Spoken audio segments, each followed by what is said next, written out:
Então, em Hebreus 12, só para a gente refletir outra vez, porque a gente com este frio a gente esquece, não é?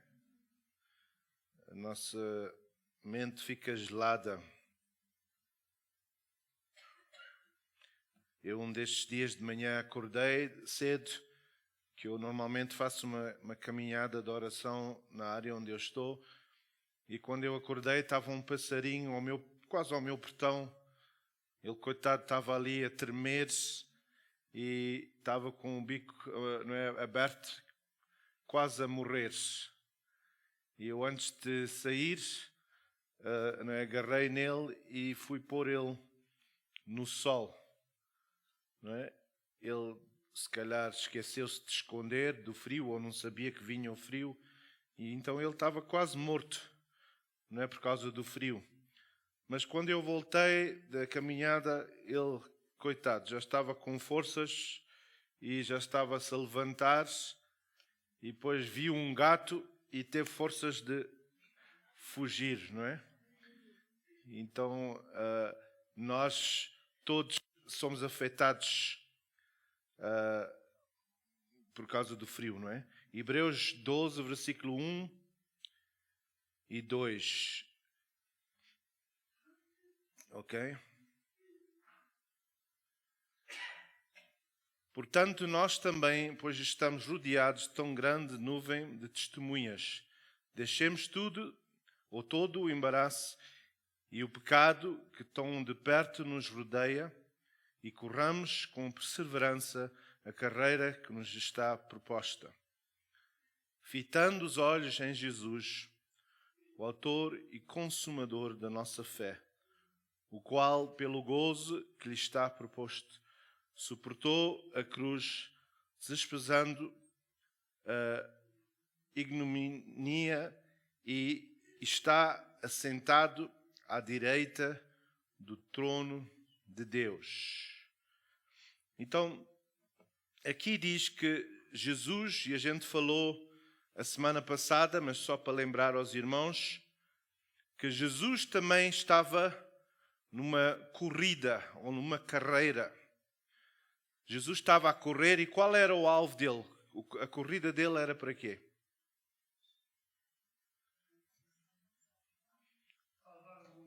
Salvar o mundo. O irmão disse alto, as outras pessoas estavam... Eu não estava a ouvir bem, não é? A corrida dele era para salvar o mundo. Então a meta dele e o final era conseguir chegar àquela meta e dizer: está consumado. E quando ele disse está consumado, ele acabou a corrida dele e aí começou a nossa corrida. Se ele não acabasse a corrida dele, nós não íamos ter início na nossa corrida. Não é assim? Mas eu quero falar noutra coisa, no versículo 2, Hebreus 12, versículo 2, continuando. Falar aqui e dizer, fitando os olhos em Jesus, o autor e consumador da nossa fé. Quando a gente compra um produto, por exemplo, este produto aqui, não sei se é para aquela máquina ou se é para esta, acho que é para aquela, porque aquela é branca, este também é branco, e o nome diz Epson, então é aquela. Então, quando eu compro isto, há um manual que nos ensina como é que isto funciona, não é? E quando eu leio esse manual, diz-me o que é que eu tenho que carregar e se eu quero mudar uma coisa, as cores, eu quero mudar. Então, todos nós que estamos aqui, Deus nos fez com um manual, não é? Para a gente saber como é que a gente funciona, ou devia funcionar. Infelizmente, o mundo hoje em dia está a mudar tudo. E os irmãos sabem que há um povo que eles chamam os chineses, não é? Conhecem os chineses? Eles dizem que os chineses copiam tudo. Não é? Então, uma pessoa faz uma coisa e eles fazem uma cópia que é mais barata. Não é? Se eu tenho este casaco, eles conseguem fazer um casaco quase igual, mas põem um nome, mudam um pouco o nome e parece quase esse produto. Às vezes eles até fazem o mesmo produto, põem o mesmo nome, mas não é o original. E só as pessoas que conhecem é que podem dizer, não, isso não é original, isso é uma cópia. E tudo o que a gente vê no mundo hoje em dia é uma cópia daquilo que Deus já fez. Quando Deus fala, Deus tem uma certa perspectiva daquilo que Ele quer para a nossa vida. A gente vê, e a gente falamos na quinta-feira, e tivemos um bom culto na quinta-feira. Obrigado por aquelas guerreiras e guerreiros que estão lá a lutar para os irmãos e orar para os irmãos. É muito importante. Eu gosto sempre de quando eu vou visitar pessoas ao hospital e eles dizem, nós sentimos as orações dos irmãos e das irmãs, não é? Parece que há alguém que está ali conosco. Então, o inimigo faz uma cópia de tudo o que Deus... Ele consegue fazer uma coisa que a gente parece que é Deus. Mas o problema é que Jesus, quando Ele faz uma coisa, Ele não requer um preço. O inimigo, quando ele faz uma coisa, vamos ter que pagar. Porque é uma cópia, não é a coisa verdadeira. Por exemplo, quando a gente faz algo, o inimigo sempre temos que pagar um preço. Como crentes, o preço já foi pago. Pelo menos uma pessoa reconhece. Então somos dois. Os irmãos sabem que, por exemplo, a fase que a gente está a passar agora, os homossexuais estão a usar o arco-íris, não é? Estão a usar o arco-íris como sinal da vida deles. Então eles têm certas cores. E quem é que fez o arco-íris? E quando ele fez, o que é que ele disse? Ele disse, isto é uma promessa, eu prometo que cada vez que tu veres um arco-íris, sabes que eu sou fiel e nunca mais vão os homens morrer por causa de... Não é? O mundo inteiro vai ser inundado com água. Não foi assim? Ele deu uma promessa. Mas sabem que, se a gente for ver, o arco-íris tem 7 cores. Mas o arco-íris do homossexuais tem só 6. E 7 é o número de perfeição. E 6? Se forem ver, falta uma cor no arco-íris da cópia do inimigo. Porque ele nunca faz... Os irmãos sabem que quando o inimigo aproximou-se de Deus ou de Jesus, ele até usou a palavra de Deus. Ele disse, mas não é, a Bíblia não diz que Deus vai mandar os seus anjos. Por que é que não saltas? Mas se a gente for ler, ele mudou um pouco o versículo do Salmo 91 e não disse tudo. Porque no versículo diz, Deus protege-nos quando a gente vai por onde Ele nos dirige. Mas se a gente não está a ir onde Ele nos dirige, aí já é outra história. Não é? O irmão, quantas pessoas aqui têm seguro de casa ou seguro de carro? Quantos irmãos? Então, o seguro tem umas certas regras.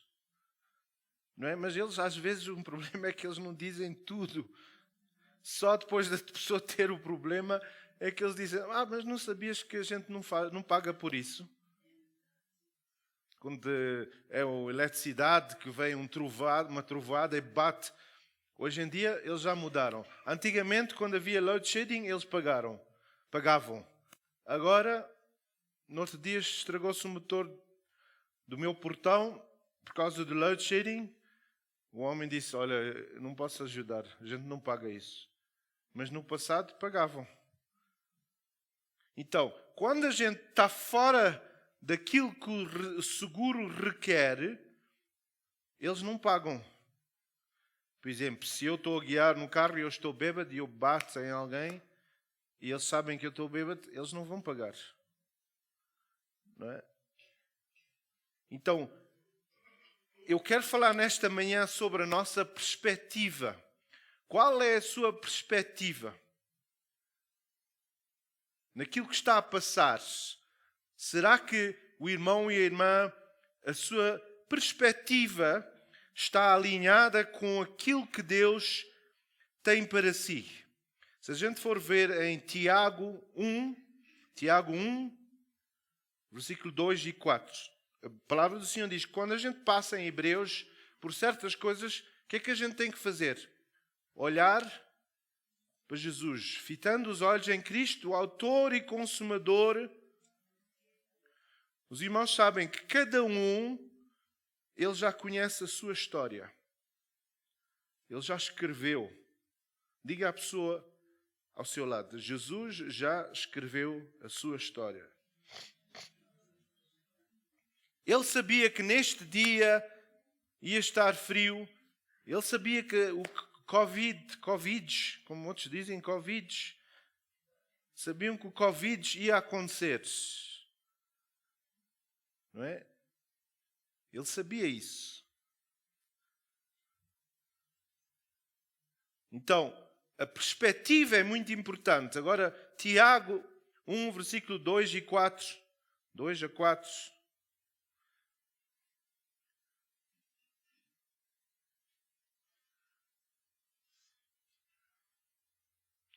Agora,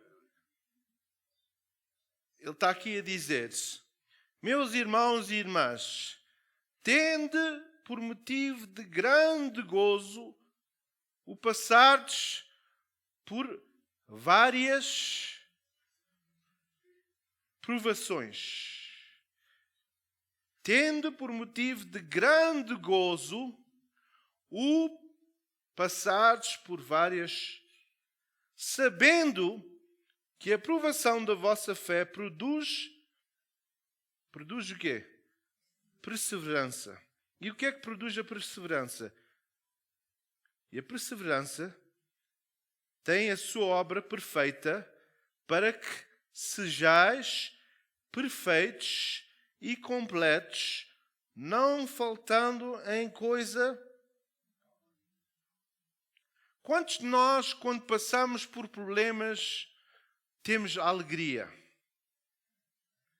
Quantos de nós, quando agarramos num martelo e batemos no nosso dedo, pum! Não é? No outro dia vi acho que eram uns brasileiros, fizeram um coisa, quando ele bateu com o martelo, o amigo dele deu uma viola, então ele, com aquele dedo que estava a doer, ele começou a tocar a viola.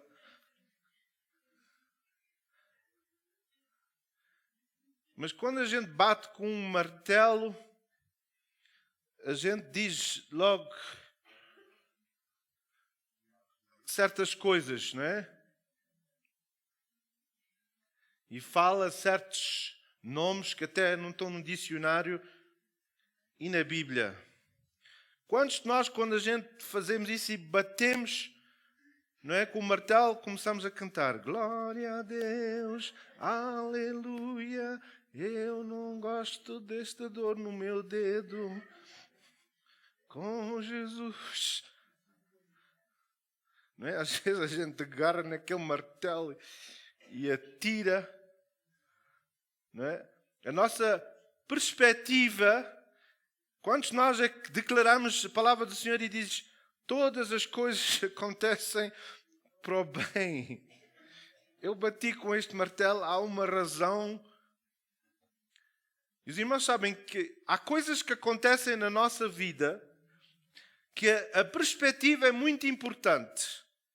Não é? Por exemplo, tem aqui esta coisa de um leão a olhar para um espelho. Okay? Vamos ver se a gente consegue pôr aqui. um leão olhar para um espelho.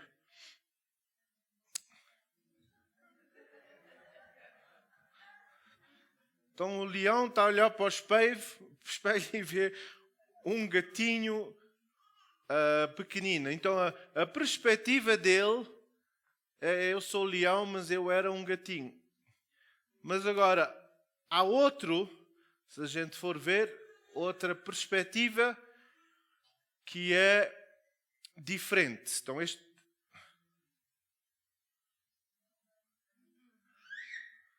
agora é um gatinho olhar para o espelho e ele vê um leão. Os irmãos sabem que o inimigo, Satanás, não quer que a gente tenha uma perspectiva de quem nós somos em Cristo. Ele não quer que a gente olhe com os olhos de Cristo. Se a gente pensar em Filipenses 4,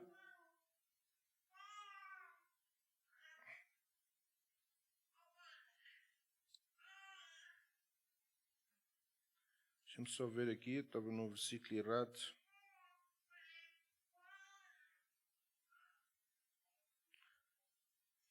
Filipenses 4, versículo 11 e 13. Filipenses 4, 11 e 13. 11 a 13.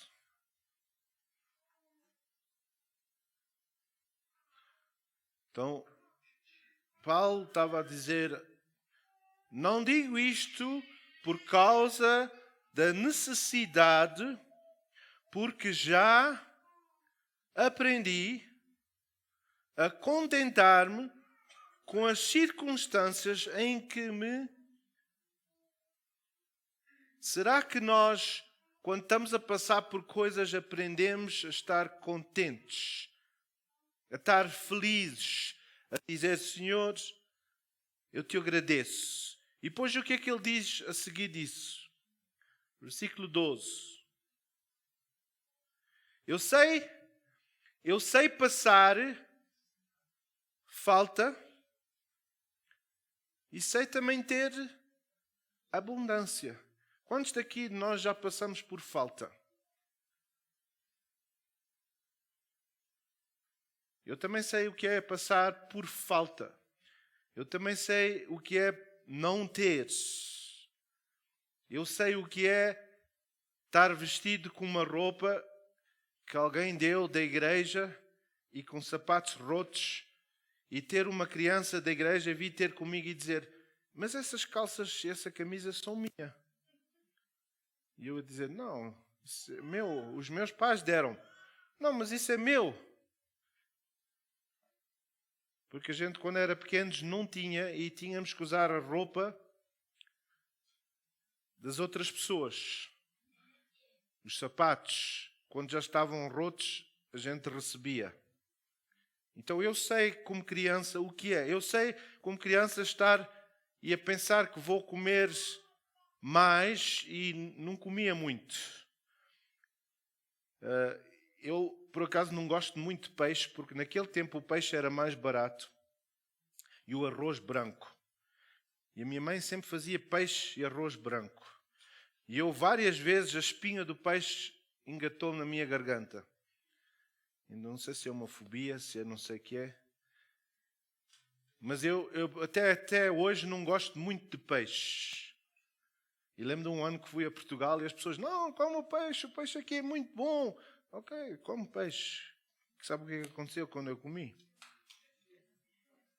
Fiquei com uma espinha e eu tive que levantar-me sem dizer nada. Fui à casa de banho, pus o meu dedo e consegui tirar a espinha. Mas eu como peixe, mas nunca gostei de peixe, não é? Fora camarão, mas isso não é peixe, não é? E lagosta, não é? Não, mas eu, por acaso, o peixe que a minha mãe fazia mais, que eu não gostava, que era peixe cozido com batatas e cenouras e couves, eu não gostava nada. Hoje gosto disso. E arroz branco, que eu não gostava porque a minha mãe fazia tanto, é o arroz que eu gosto mais hoje em dia. Mas eu sei o que é saber que a minha vizinha, na quarta-feira, a irmã Madeira, fazia bifes com batatas fritas. Porquê é que eu sei isso? Porque eu saía da janela e os meus irmãos e a gente, por acaso, ia visitar a irmã Madeira naquele dia. Não é? Foi um erro, mas a gente estava lá. Porque ela fazia essas coisas e a gente sabia que naquele dia... Eu sei o que não é ter televisão e ouvir os meus vizinhos. Eu sei o que é pular 3 ou 4 muros para fugir do meu pai, porque ele veio à casa do meu amigo bater e ver se eu estava lá a ver televisão. E eu, para mentir, tive que fugir. E depois chegava em casa como se não tinha acontecido nada. Mas depois ia acontecer uma coisa, não é? Eu ia ver televisão, mas de outra maneira. Mas o caso é, eu sei chegar a um ponto, como aqui está a dizer, eu sei passar falta. Há irmãos aqui que sabem o que é passar falta. Eu estava a falar com um irmão que veio do Congo, e quando ele chegou aqui, ele era daqueles homens que estava no parque com os carros a receber dinheiro para tomar conta dos carros das pessoas. Quando ele chegou aqui. Mas agora ele é um homem de negócio, ele tem negócios. Ele tem negócios. E ele consegue fazer o negócio dele. Então, eu sei o que é ter falta, mas também sei o que é ter abundância. Em toda a maneira e em todas as coisas, estou experimentando tanto em ter fartura, como em passar fome. Tanto em ter abundância, como em padecer necessidade. E depois ele diz uma coisa fantástica. Posso todas as coisas naquele que me fortalece. Qual é a nossa perspectiva? Paulo, qual é a tua perspectiva? A perspectiva dele é, eu estou a passar nisto, eu já sei. Irmão, a palavra do Senhor diz que Paulo bateram em Paulo, chicotearam ele. 3 vezes chicotearam ele. 39 vezes. Mas ele pode dizer, posso todas as coisas naquele que me fortalece. Qual é a sua perspectiva? Há pessoas que dizem que às vezes há pessoas que a perspectiva deles é diferente no caso de um copo com água. Há pessoas que veem um copo meio vazio e outras veem um copo meio cheio. Não sei o que é que o irmão e a irmã vê. Será que se eu perguntasse, isto está meio cheio, está quase vazio. Outras pessoas dizem, isto está quase cheio. Talvez uma pessoa que quase, não é? Outras pessoas que estão com fome, se a gente dá um pedaço de pão, para eles aquilo é uma fartura, não é? Fartura, não é uma fartura. Yeah. Para nós, isto é só um pão seco. Qual é a sua perspectiva? Jesus, qual é a perspectiva dele? Quando ele viu aquilo que ele ia sofrer, a perspectiva dele é o alvo, onde é que ele ia chegar. E o problema com nós, como crentes, é que a gente fica tão amarrados com a perspectiva daquilo que vai acontecer que a gente esquece que Deus tem um plano em tudo. A perspectiva é muito importante. Se a gente olhar para as coisas e a gente vê e diz, não, eu sei que agora está desta maneira, mas eu também sei que Deus tem um plano. Qual era a perspectiva de José? José, na Bíblia, a perspectiva dele era, Deus falou uma profecia, disse que tu vais ser um líder e os teus irmãos vão curvar-se perante ti. A perspectiva dele era que ele ia ser uma pessoa de grande autoridade. O que é que aconteceu? Os irmãos dele agarraram nele, tiraram a roupa dele e puseram ele num poço como um escravo. O que é que acham que a perspectiva dele... Eu não imagino uma pessoa de talvez 17 anos, ele ali a ver o irmão dele, a pôr ele num buraco, os irmãos dele. O que é que acham que ele sentiu no coração dele naquele momento? E deixarem ele sem água, sem nada, e ir embora no deserto. E depois chegou umas pessoas e eles, naquele tempo também olhavam para os dentes como um cavalo. Imagina ele ali e os irmãos deles a venderem ele. Qual era a perspectiva dele naquele momento? A Bíblia não diz. Mas a perspectiva dele, eu sei qual era a perspectiva. Porque a Bíblia diz que ele também foi para a prisão porque alguém acusou ele de violar. Não é? E às vezes a gente, quando está de fora, a gente vê só aquilo que está em frente de nós e a gente não sabe o plano de Deus. Não é? Quando a irmã olhou para a sua vida, talvez 30, 40 anos atrás, será que a irmã ia saber que isto e aquilo ia acontecer na sua vida? Será que a irmã planeou? Às vezes, não sei se já viram, mas um dia foi uma exposição de um homem, um pastor, ele é crente, mas ele também pinta, ele é um artista. E ele a pintar, ele agarrou assim num papel e ele fez só assim uma linha preta. E ele disse, o que é isto? E todos nós dissemos, não, isso é só um papel com uma linha preta, pintada. E ele perguntou a várias pessoas, isto tem valor? E as pessoas todas disseram, não tem valor nenhum, um papel assim. Mas depois alguém disse, tem valor dependente de quem é que está a pintar. Se fosse o Da Vinci a pintar e ele fez só assim uma linha e ele assinasse embaixo Da Vinci, quantas pessoas iam dar Vinci? Iam até dar mais que 20, não é?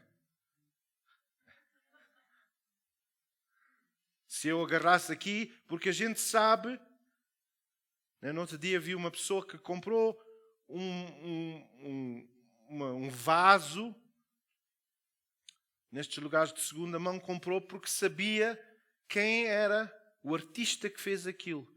E essa pessoa pagou $50 e foi vender por milhares de dólares.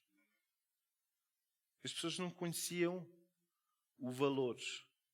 Os irmãos sabem que o seu valor é um valor que ninguém pode contar. Sabe porquê que eu digo isso? Porque alguém foi morrer numa cruz para pagar por si. Qual é o valor disso? Se eu tivesse perguntado, quanto é que custa para alguém morrer por si? Qual é o valor, o preço que foi pago por Jesus, por si e por mim? E às vezes a gente olha para a nossa vida e a perspectiva é porque a gente está num poço. Os irmãos sabem que a única diferença entre um vale e um buraco onde a gente põe a urna era a profundidade. E às vezes a gente olha para o nosso problema. Eu ouvi uma história de um burro que já estava velho. E esse burro não conseguia fazer nada. E as pessoas queriam matar o burro. Ele era burro, não é? E todos diziam que ele era burro. E todos, não é, tinham a mentalidade. Então, mas o dono, como já conhecia esse burro já há muito tempo, não teve aquela coisa de conseguir matar o burro. Mas ele não fazia nada, só trazia gastos. Comia, dormia. Então o dono decidiu pôr ele num poço.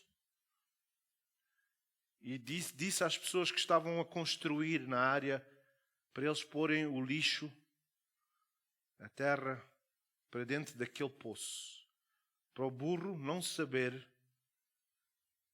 ele ia morrer. Porque como o dono pôs ele num poço, ele pensava que, bem, o dono, sendo burro, ele pensou, é aqui que eu tenho que estar.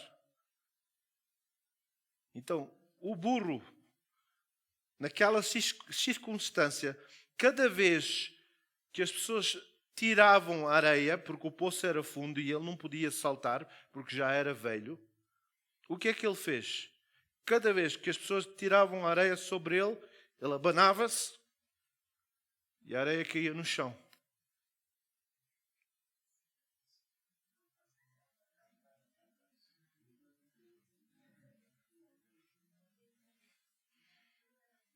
Então, ele era burro ou ele não era burro? Porque no fim e ao cabo, ele usou os problemas, aquilo que as pessoas iam usar para matar ele usou aquilo, invertiu aquilo e disse, vocês querem matar, mas eu vou usar isto para me levantar. O que é que José disse? As coisas que o inimigo trouxe para o meu mal, Deus usou para o bem. Eu gosto tanto disso que ele disse, porque aquilo que eu passei como jovem, e eu disse no outro dia, talvez aquilo que Deus tem feito na minha vida, os meus pais sofreram, os meus pais trabalharam, os meus pais prepararam. E eu não queria ser pastor. Ninguém na minha família, porque vimos aquilo que eles estavam a passar. Mas eu creio que aquilo que Deus me tem dado é por aquilo que os meus pais passaram. E eu agora estou a usufruir daquilo que eles fizeram. Nós temos que ser como um burro. Quando as pessoas vêm, a gente tem que só sacudir-se.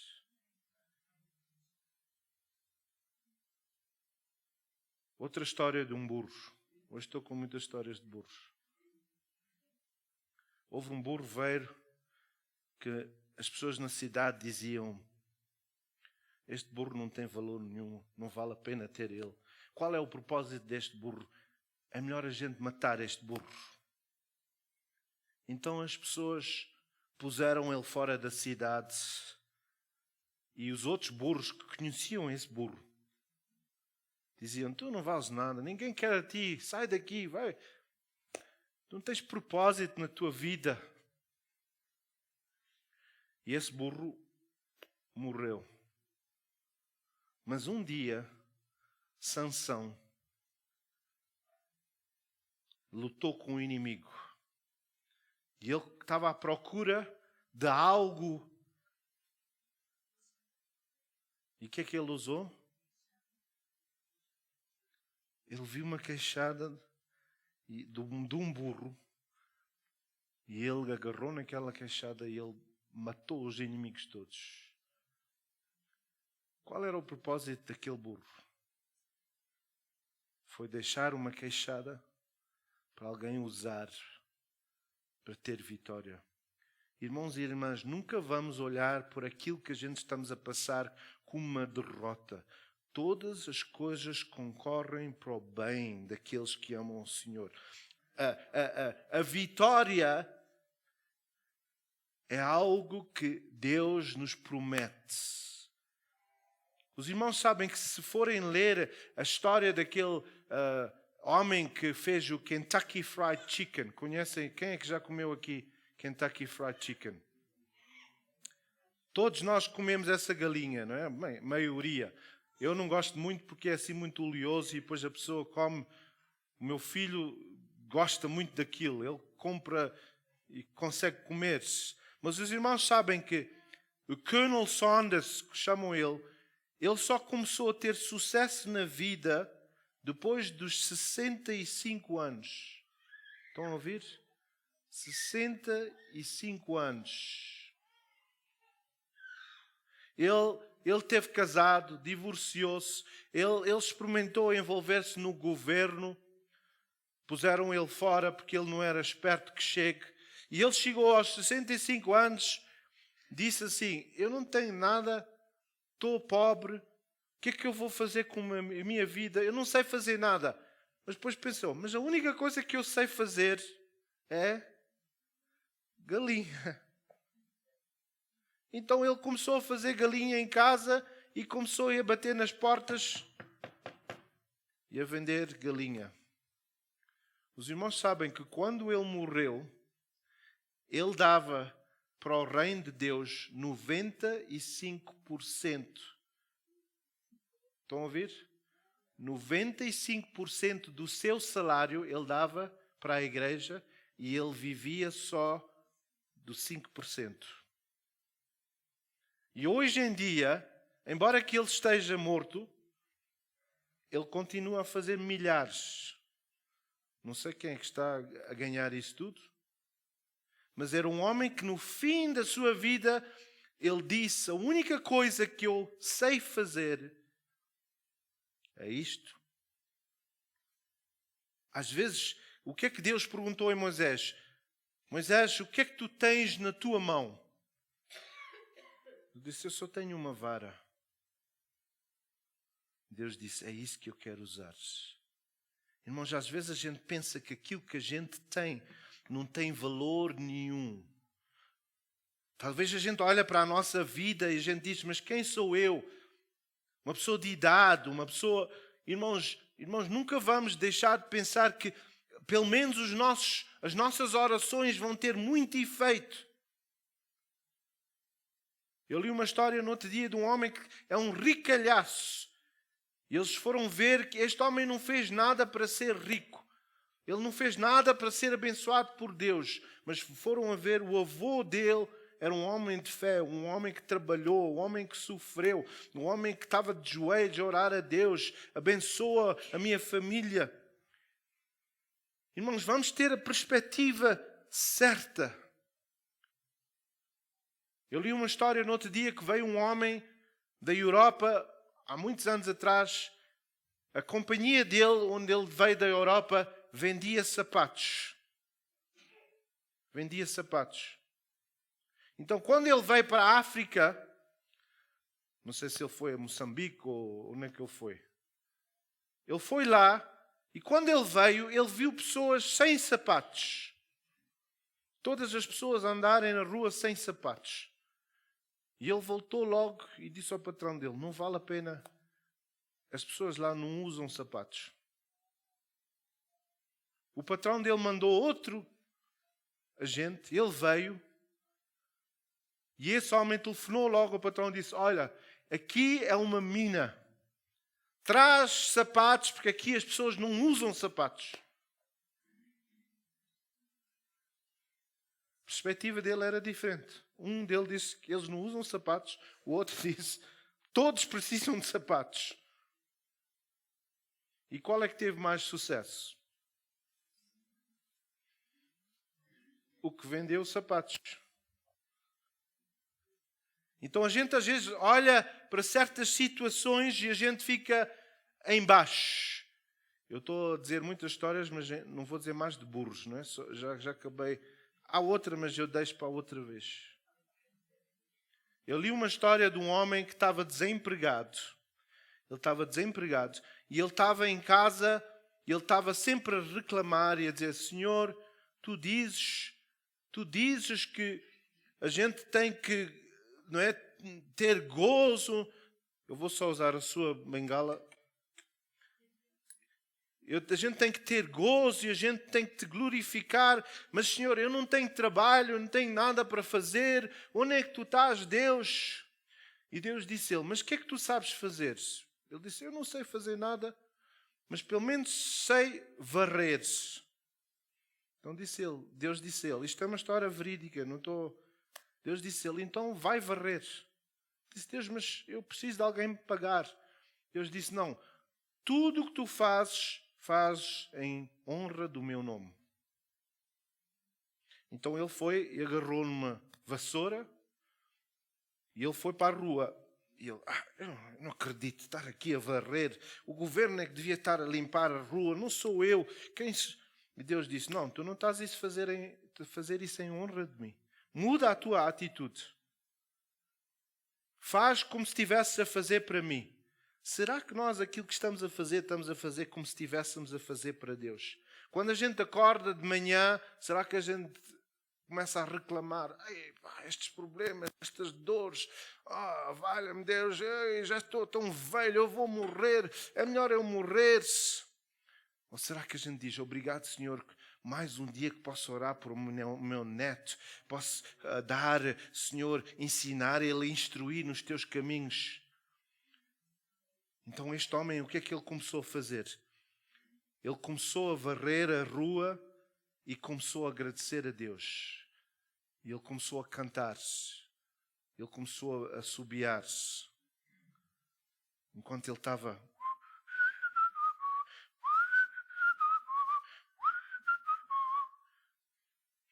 Deus é tão bom, Deus é tão bom. Ele começou a cantar. E sabem o que é que aconteceu? Obrigado, irmão. Oxalá que está tudo bem. Sabe o que é que aconteceu? Passou um homem que ele estava à procura de um manager para tomar conta da limpeza da companhia dele. E ele, quando passou, ouviu este homem a assobiar e a cantar. Ele passou, mas o Espírito Santo disse a ele, não, vai buscar aquela pessoa. Aquela é a pessoa que tu precisas para ser o manager. Então ele voltou e ele deu um emprego àquele homem. E ele tornou-se o manager daquela companhia. Os irmãos sabem que não há nenhum trabalho que a gente possa ter que a gente começa em cima. Começa o chefe. O único trabalho, irmão Virgílio, que eu conheço que a pessoa começa em cima é quando a pessoa trabalha num cemitério. Porque quando está no cemitério, há muitas pessoas mortas que estão lá embaixo. Ou se a pessoa for ladrão. Irmãos, não vamos desprezar o início da nossa vida. Não vamos esquecer aqui irmãos e irmãs que talvez possam olhar para a sua vida e possam dizer, eu era assim. Não é? Eu sei que o nosso irmão Gilberto, quando ele vem aqui ao culto de oração, e eu gosto tanto de ouvir ele quando ora diz, Senhor, obrigado, porque eu era assim, mas quando eu vim a conhecer o teu amor e a tua vida, agora eu estou assim. Quantos de nós podemos dizer que a gente estávamos realmente na lama, estávamos desprezados, estávamos... E o Senhor veio e nos levantou daquela lama. Acho que é Salmo 40, versículo 1 e 2. Podes ver, mas acho que é Salmo 40. Davi está a falar sobre o facto que ele estava numa lama, metido numa lama. E depois houve alguém. Esperei com paciência pelo Senhor. E Ele se inclinou para mim e ouviu o meu clamor.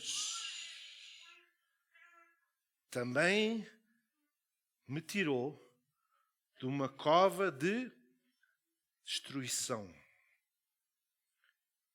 de um charco de lodo, pôs os meus pés sobre uma rocha e firmou os meus passos.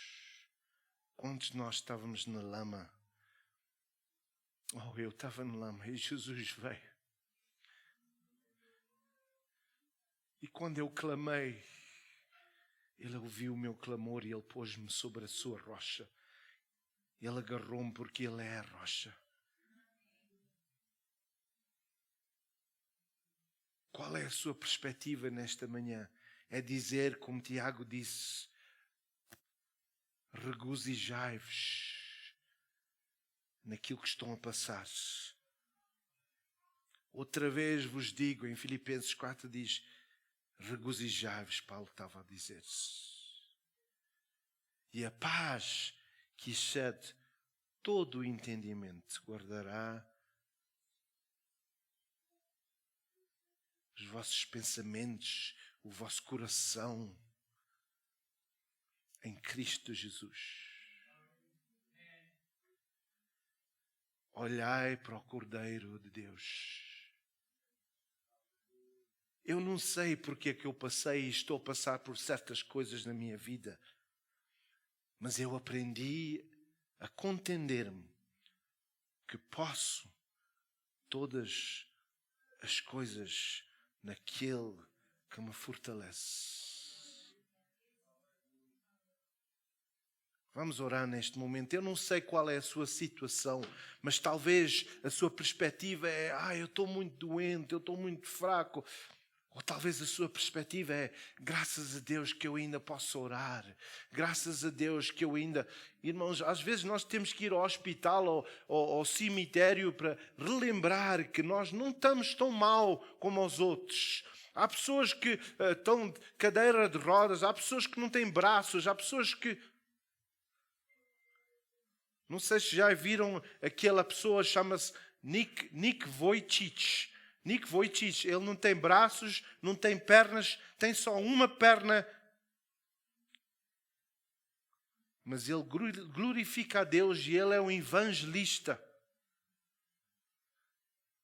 E a perspectiva dele que os pais ensinaram é: nunca fiques em baixo. Tu consegues. Então ele deve ser uma pessoa que é metade do meu tamanho. Não tem pernas, não tem braços. Alguém já viu esse vídeo? Algumas pessoas. Ele, quando lava os dentes, os pais fizeram uma coisa que ele põe os dentes. Mas sabem que ele teve tanta coisa, tanta fé em Deus, que ele agora casou-se com uma mulher e tem 2 ou 3 crianças. Porque a perspectiva dele é: posso todas as coisas naquele que me fortalece. E ele até consegue nadar na piscina com aquele pezinho, parece um motor elétrico. Que a perspectiva dele é: posso. E os irmãos veem, eu já vi ele até nas escolas, as crianças a abraçarem eles, a chorarem, a dizerem: quem sou eu para reclamar da minha vida quando este homem que nem tem pernas, nem tem mãos, ele glorifica a Deus na sua situação?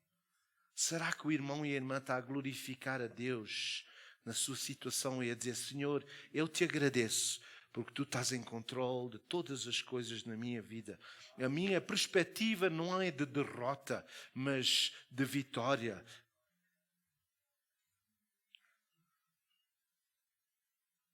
Não vamos falar mal daquilo que a gente está a passar, mas vamos glorificar a Deus por aquilo que Ele está a fazer e já fez. Esquecendo.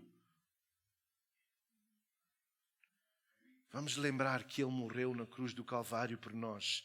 Vamos lembrar que Ele perdoou todos os nossos pecados e sarou todas as nossas enfermidades, de acordo com o Salmo 103. Vamos só terminar com esse Salmo, Salmo 103, versículo 1 a 5.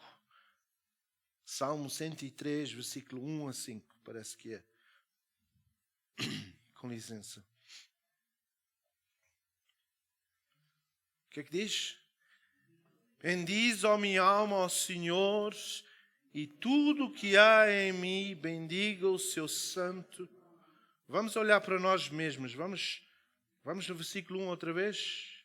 E vamos falar para nós mesmos. Davi estava a falar para ele mesmo e ele estava a dizer à sua alma: bendize, ó minha alma, ao Senhor, e tudo o que há em mim, bendiga o seu santo nome. Versículo 2. Bendize, ó minha alma, ao Senhor, e não te esqueças. Não te esqueças daquilo que Ele já fez por si. Eu estava desempregado, Ele deu-me emprego. Eu estava doente, eu estava enfermo. E depois Ele diz isso, versículo 3. É Ele que perdoa todas as tuas... Quem sara todas as tuas enfermidades. Versículo 4.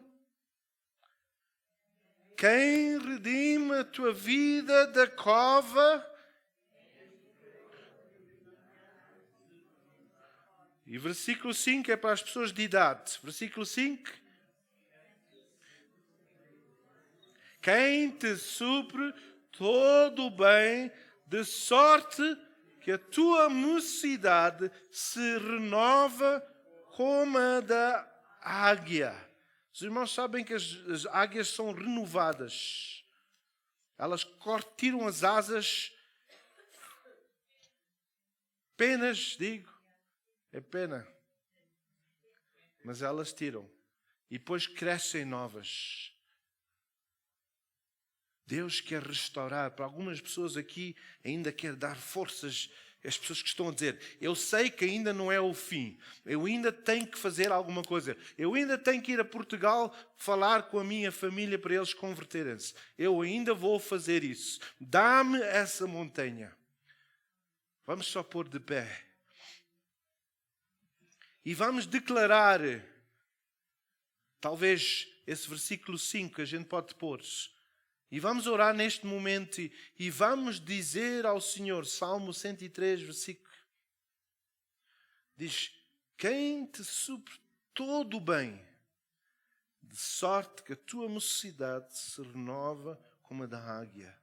Talvez há aqui irmãos e irmãs que estão a sentir as dores dos ossos ou problemas, e parece que... E há pessoas que até falam, e quando a gente fala, diz, eu já estou velho, estou a ficar muito velho. Mas vamos dizer, Senhor, nesta manhã, eu estou na expectativa de Tu renovares as minhas forças como a águia, Senhor.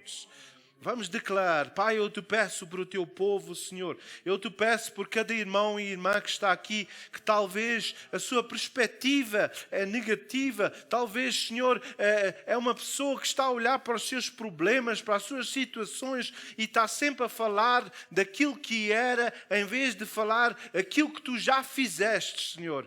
Ó Pai, que a gente possa ser como a geração de Josué e que a gente possa dizer e declarar aquilo que Tu fizeste por nós, Senhor. Aquilo que Tu fizeste, que a gente atravessamos por o mar, que a gente atravessamos por problemas, mas, Senhor, Tu és fiel, Senhor. Ó Senhor, faz-nos pensar naquilo que Tu já fizeste, que a gente não possa esquecer todas as Tuas bênçãos. Senhor, muda a nossa perspectiva, Senhor. Encoraja-nos através do Teu Espírito, Senhor. Senhor, a Tua palavra, Senhor, diz que diga ao fraco, forte estou, Senhor. Diga ao fraco, forte estou, Senhor. Diga ao fraco, forte estou. Em nome de Jesus, Senhor. Perdoa-nos, Senhor, por as vezes que a nossa perspectiva não está alinhada. Ajuda-nos a olhar para Ti, o autor e consumador da nossa fé, Senhor. Em nome de Jesus. Em nome de Jesus. Vamos dizer a pessoa ao nosso lado, para terminar, Deus ainda tem um sonho para ti. Amém. Deus abençoe, tenha uma semana abençoada. Obrigado por estarem aqui.